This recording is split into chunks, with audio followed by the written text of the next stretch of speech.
हाँ जी बेटा, chemical properties of carbon compounds में सब्स्टिट्यूशन रिएक्शन है नेक्स्ट हमारे टॉपिक। एंड सब्स्टिट्यूशन रिएक्शन के नाम से ही पता चल रहा है कि हमने सब्स्टिट्यूट कराना है, यानी कि किसी एटम को रिप्लेस कराना है। बेटा बोर्ड्स का ये भी बहुत इंपॉर्टेंट क्वेश्चन है, बहुत बार आया हुआ कि what happens when chlorine is added to methane. और मीथेन क्या है? दिस इज सैचुरेटेड हाइड्रोकार्बन, और सब्स्टिट्यूशन रिएक्शन हमेशा सैचुरेटेड हाइड्रोकार्बन्स में होती है। जैसे इसमें क्या होता है बेटा जी, इसमें क्लोरीन एटम क्या करेगा, इस हाइड्रोजन एटम को रिप्लेस करा देगा। ठीक है, अब क्या होगा, ये वाला हाइड्रोजन एटम और ये वाला क्लोरीन एटम, ये दोनों आपस में क्या कराएंगे, आपस में बॉन्ड बना के ये बाहर आ जाएंगे, यानी कि हमारे पास HCl तो बाहर आ गया।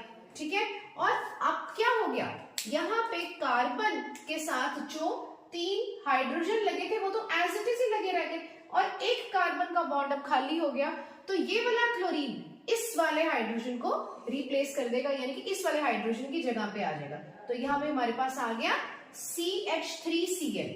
तो अब हमने क्या लिखना है, देखो ये CH4 था, हमने CH4 लिख लिया plus Cl2, and it takes place in the presence of sunlight. ये जरूर ध्यान रखना है, सनलाइट नहीं होगी तो बेटा रिएक्शन भी नहीं होगी। अब इसको हम कैसे लिखेंगे, we can write it as CH3Cl। अब CH3Cl को हम क्या लिखेंगे, देखो एक ही क्लोरीन है ना, तो इसका नाम क्या होगा, क्लोरोमीथेन।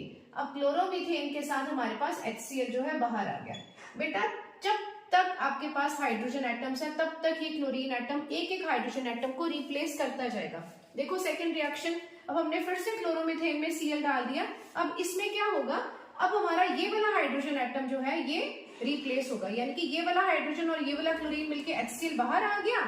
ठीक है, अब क्या होगा, ये वाला Cl तो ऑलरेडी इसके साथ लगा हुआ था, अब इस हाइड्रोजन की जगह भी हमारा Cl आ गया, and it will form CH2Cl2, यानी कि डाइक्लोरोमीथेन बन गया हमारा क्लोरोमीथेन से।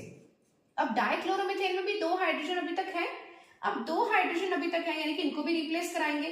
फिर से हम क्लोरीन ऐड करेंगे, अब फिर से ये वाला क्लोरीन और ये वाला हाइड्रोजन मिलके बाहर HCl बना देंगे। अब यहाँ पे हाइड्रोजन एटम की जगह खाली हो चुकी है, अगेन एक क्लोरीन आ जाएगा, and it the formula is CHCl3। अब 3 क्लोरीन आ चुके हैं और एक हाइड्रोजन अभी भी है। अब 3 क्लोरीन की वजह से इसका नाम क्या बन गया, ट्राइक्लोरोमीथेन। और बेटा जो ट्राइक्लोरोमीथेन होता है ना, it is also called as chloroform.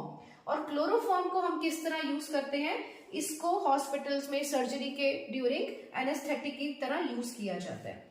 अब CHCl3 में भी बेटा जी एक हाइड्रोजन अभी तक है। ठीक है, इसमें हम फिर से क्लोरीन ऐड करेंगे। अब इस वाले हाइड्रोजन एटम को क्लोरीन फिर से रिप्लेस कर देगा, तो इसकी जगह भी क्या आ जाएगा, एक क्लोरीन एटम।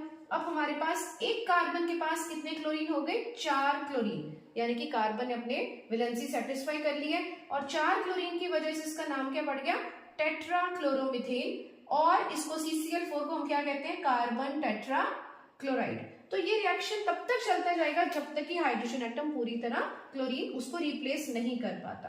अब जो हमने ये वाली रिएक्शन कराई थी, मिथेन में हमने क्लोरीन डाला। ठीक है, मिथेन में जब हमने क्लोरीन डाला तो इस रिएक्शन को हम क्या बोलेंगे, क्लोरीनेशन ऑफ मीथेन। यानी हम ब्रोमीन डालते तो इसको क्या कहते हैं, ब्रोमिनेशन ऑफ मीथेन। ठीक है, एडिशन रिएक्शन को हमने क्या बोला था, याद है, एडिशन रिएक्शन में हमने क्या ऐड किया था, हाइड्रोजन ऐड किया था, इसलिए हमने उस रिएक्शन को क्या नाम दिया था, हाइड्रोजनेशन। लेकिन एडिशन और सब्स्टिट्यूशन में जो मेन चीज आपने डिफरेंस क्या रखना है, कि substitution reaction takes place in saturated hydrocarbon और addition reaction takes place in unsaturated hydrocarbon, जिसमें डबल बॉन्ड या ट्रिपल बॉन्ड्स होते हैं। Clear, do it, very very important.